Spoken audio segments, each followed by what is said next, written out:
United Nations Convention on the Law of the Sea, Article 116, right to fish on the high seas.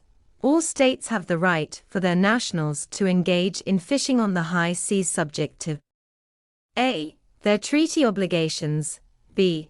the rights and duties as well as the interests of coastal states provided for, inter alia, in Article 63, paragraph 2, and Articles 64 to 67, and c. the provisions of this section.